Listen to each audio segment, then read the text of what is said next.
History has always known how to forgive a tyrant, if he is a man. Genghis Khan built a pyramid of skulls across 3 continents, and history calls him a visionary empire builder. Emperor Qin burned the books and buried the scholars alive, and history calls him the father of China. Augustus Caesar had his rivals hunted across the known world, and history calls him the architect of civilization. But when a woman clawed her way out of a Buddhist monastery, outmaneuvered every court faction that tried to have her killed, and ruled the most powerful empire on earth for half a century, history called her a monster. They said she strangled her own newborn daughter with her bare hands. They said she was a demon in human form, a catastrophe sent by heaven to punish China for its sins. The monks wrote the history, the Confucian scholars wrote the history, the men whose power she dismantled wrote the history, and they were terrified of her. Welcome back to Medusa Awakened, where we unearth the voices they tried to bury. Wu Zetian was born in 624 CE into a family of modest nobility. At 14, she was selected as a concubine for Emperor Taizong of the Tang Dynasty, not a wife, not a consort with political standing. She was the 5th rank of imperial consort, near the bottom of a hierarchy of dozens of women competing for the attention of one man. But Wu Zetian was not competing for attention. She was learning. The imperial court was the most politically dense environment in the world. Every meal was a negotiation. Every silence was a statement. Every alliance between concubines was a treaty with an expiration date. She spent 12 years studying the mechanics of power the way a general studies a battlefield. Not to admire it, but to understand its pressure points. Then Taizong died. And the rules were clear. Childless concubines shaved heads, donned nun robes, entering cloisters. For life. No exceptions. No appeals. The monastery was a living tomb. Hundreds of women, most of them young, removed from the world to protect the purity of the imperial succession. Wu Zetian had spent 12 years learning to read power. She was not going to spend the rest of her life behind those walls. There was one legal exit. If the new emperor, Taizong's son, Gaozong, recalled a former concubine, the doors opened. What most accounts call seduction was something more calculated. Wu Zetian had assessed Gaozong with the precision of someone who had studied political animals for a decade. She understood he was a man of genuine feeling in a court that ran on performance. She gave him something no one else offered, the experience of being known rather than managed. He recalled her. She returned to court. The monks were furious. The Confucian officials were furious. A former concubine of the father, returning to the court of the son, violated every principle of ritual propriety they held sacred. She had broken the first rule. She would break all of them. They hated her before she had done a single thing worth hating. That is the first thing you need to understand about Wu Zetian. The Tang imperial court was not a place of ceremony and pageantry. It was a war conducted in silk. Emperor Gaozong already had an empress. Lady Wang, with her own allies, her own factional network, her own survival strategies built over years of careful positioning. Lady Wang had an enemy she feared more than Wu Zetian, the consort Xiao. And so she made the decision political desperation produces in every era. She allied with the threat she thought she could control against the threat she feared more. She supported Wu Zhao's elevation at court. She thought she was making a tactical move. She was handing Wu Zetian the architecture of her own destruction. By 655 CE, Wu Zetian had been elevated to senior consort. She had borne Gaozong's sons, and then a baby girl died. This is the moment the history books have never let go of. Wu Zhao's infant daughter died shortly after Lady Wang paid her a visit. When Gaozong came to see the child, he found her dead. Wu Zetian said Lady Wang had been the last to leave. The official Confucian histories written after Wu Zetian's fall state plainly that she killed the child herself, that she strangled her own newborn daughter and staged the scene to frame the Empress. This is presented not as an accusation, but as established fact. It is not established fact. It is the narrative that the men who hated her needed to be true. The sources are chronicles written decades after the event by officials of the court that overthrew her dynasty, with every political reason to discredit her legacy.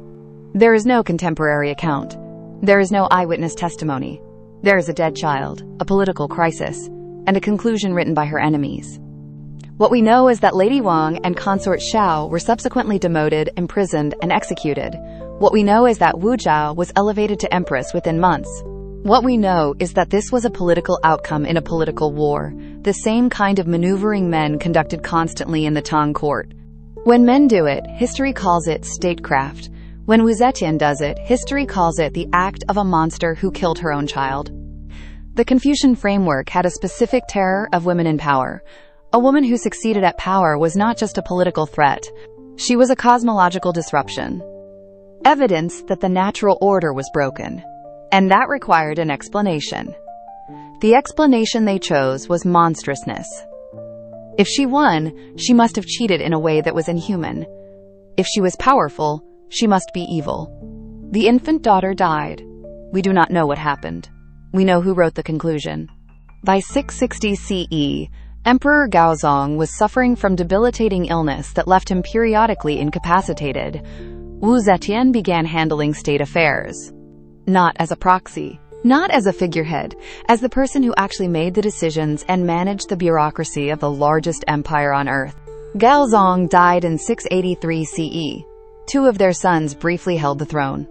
Both were incompetent and easily manipulated by the factional interests Wu Zetian had spent 30 years working to counteract. In 690 CE, she did what no woman in Chinese history had done before or would do again. She declared herself Huangdi. Not Empress Consort, not Empress Dowager, Emperor. The male title, the Dragon Throne itself. She founded a new dynasty, the Zhou, and ruled in her own name for 15 years. The Confucian establishment's reaction was existential horror. A woman on the Dragon Throne was, in their framework, cosmologically impossible. Heaven had a fixed order. Men ruled, women served.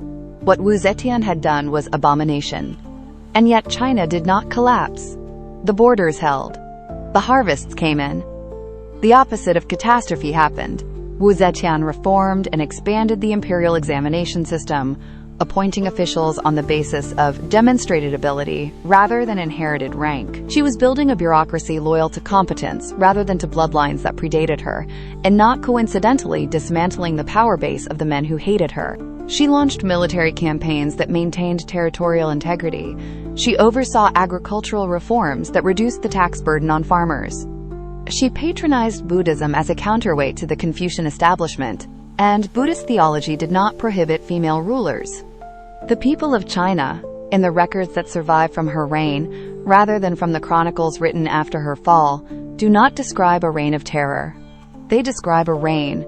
The monks said she was a demon. The harvest came in. The borders held. China prospered.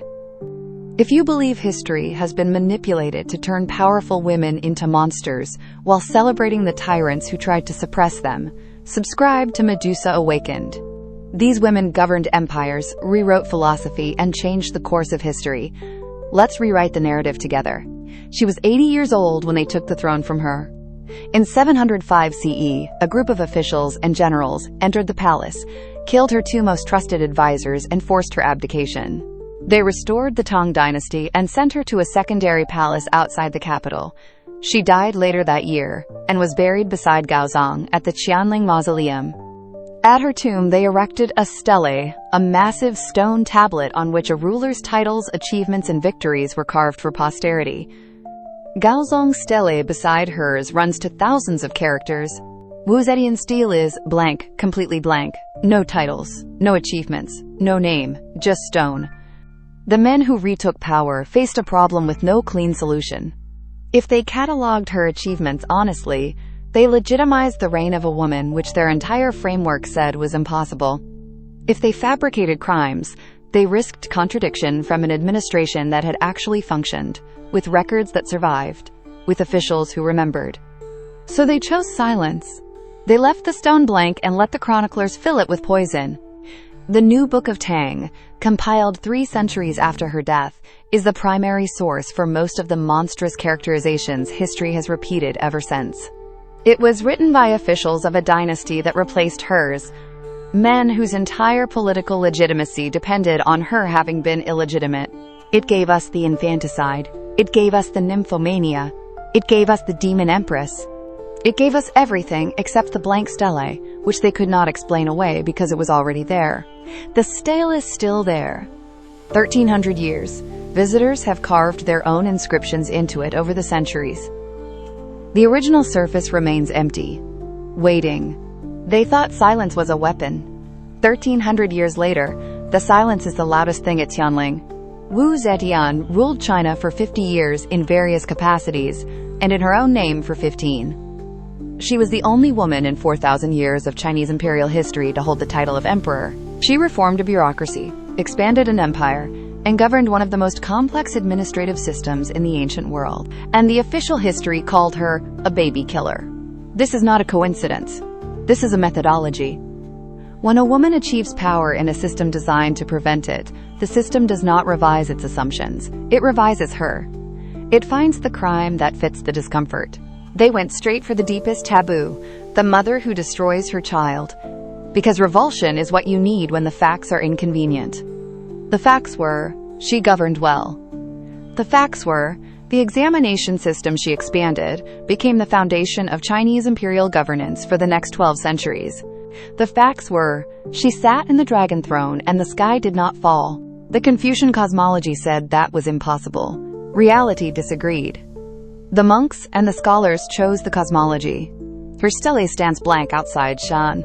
They left it empty to erase her. Instead, that blank stone became the most eloquent monument in China. Because a stele that needed to be left empty is a stele that had too much to say. A woman governed the greatest empire on earth. The official history still has not forgiven her for it. Wu Zetian, Empress, demon. The stele stands blank, and the silence has been screaming for 1,300 years.